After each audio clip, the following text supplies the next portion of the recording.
2025 मसिया तुला राशि व्यक्ति विशेष मानक पई किपरि रहिबो अशुभत्व किपरि करी प्रतिकार आसंतु जान ए वीडियो माध्यम।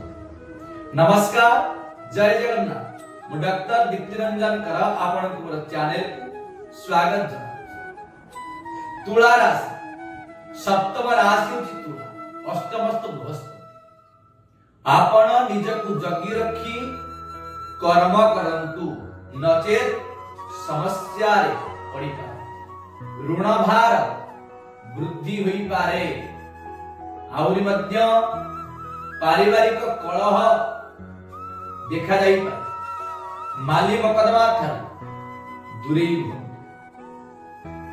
विद्यार्थी विद्या क्षेत्र रे अति सफलता लाभ करि पारंती। तृतीय कथा हेउची कर्म प्राप्ति रो जोग रहिछि, गवर्नमेंट जॉब मध्य जोग रहिछि मे मास 14 तारिख परठ।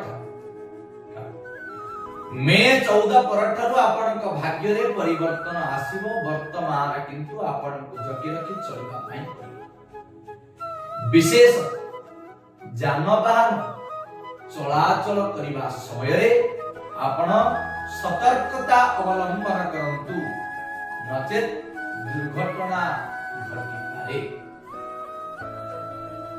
माता पितांकर शरीर को नहीं आपण चिंतित रही पार।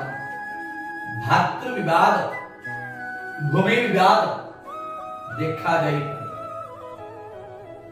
वर्तमान समय रे आपण कौनसी नूतन बिजनेस कर्म आरंभ करंतु नाही, इन्वेस्ट करंतु नाही। शेयर मार्केट रे हो किबा नूतन बिजनेस करिया पई चाहउछंती, वर्तमान मे मास पर्यंत आपण न करिबा आपणक पक्षे शुभंकर।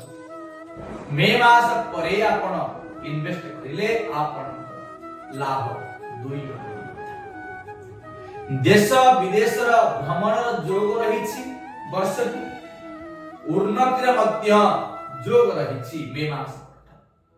सरकारी क्षेत्र रे पदोन्नति रहिछि, कर्म रे मध्य पदोन्नति रहिछि। राजनैतिक क्षेत्र रे मध्य आपण विजय लाभ करिबो। बिजनेस रे लाभ हेबो, किंतु मे मास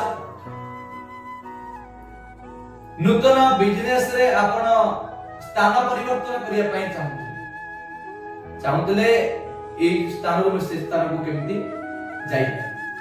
वर्तमान की चेष्टा करंतु नाही, असफल होई पारे घरे बस। आहुरी मध्य जोग रहिछि आपण भूमि किनि पारंती। भूमि किनिबा पूर्वरु आपण से भूमि ऊपर तर्जमा करंतु। से भूमि काहे कि बिकुछन, से भूमि रे किछि समस्या अछि कि नै, बुझी विचारी कर्म कले प्रमाद न पड़े। आपण बुझी विचारी कर्म आपण पई कोनोसी प्रकार समस्या आसी न। शरीर भल रहइबो नाही मे मास पर्यंत।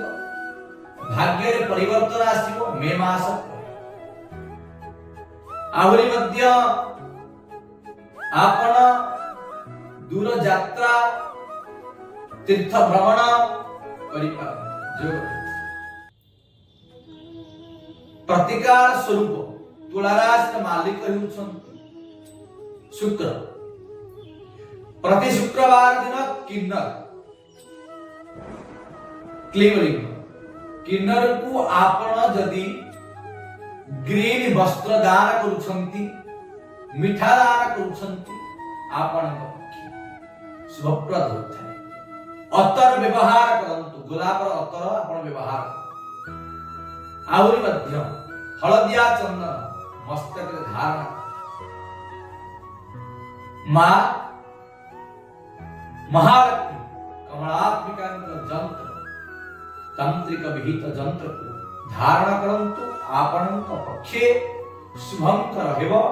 समस्त कार्य जययुक्त हेबे, पारिवारिक समस्या दूर हेब, विपद केबे भी आपणक पाख ମାଡ଼ିବ ନାହିଁ। କରନ୍ତୁ ମହାଉପାୟ ସଫଳତା ଲାଭ। ବର୍ଷଟି ଆପଣଙ୍କ ପାଇଁ ମଙ୍ଗଳମୟ ହେଉ। ମୋର ଏତିକି ଜଗନ୍ନାଥଙ୍କ ପାଖରେ ପ୍ରାର୍ଥନା। ମୋର ଭିଡ଼ିଓ ଆପଣ ଯଦି ଭଲ ଲାଗିଥାଏ ଲାଇକ୍ ସେୟାର ସବସ୍କ୍ରାଇବ କରିବା ପାଇଁ ଭୁଲିବେ ନାହିଁ। ଆହୁରି ଜ୍ୟୋତିଷ ଭିତ୍ତିକ କାର୍ଯ୍ୟ, ବାସ୍ତୁ ଭିତ୍ତିକ କାର୍ଯ୍ୟକ୍ରମ, ତନ୍ତ୍ର ମନ୍ତ୍ର ଯନ୍ତ୍ର ଭିତ୍ତିକ କାର୍ଯ୍ୟକ୍ରମ ମୋର ଇନଷ୍ଟା ଆଇଡିରେ ଆପଣ ମହାଉପାୟ ଆଇଡିର ସର୍ଚ୍ଚ କରନ୍ତୁ। ବାସ୍ତୁ expert Dipti Ranjan Insta ID ଆପଣ ସୁନିଶ୍ଚିତ ଭଲ ଲାଗିବ। ଆପଣ ଫଲୋ କରନ୍ତୁ। ରହୁଛି ନମସ୍କାର। ଜୟ ଜଗନ୍ନାଥ, ଜୟ ମା।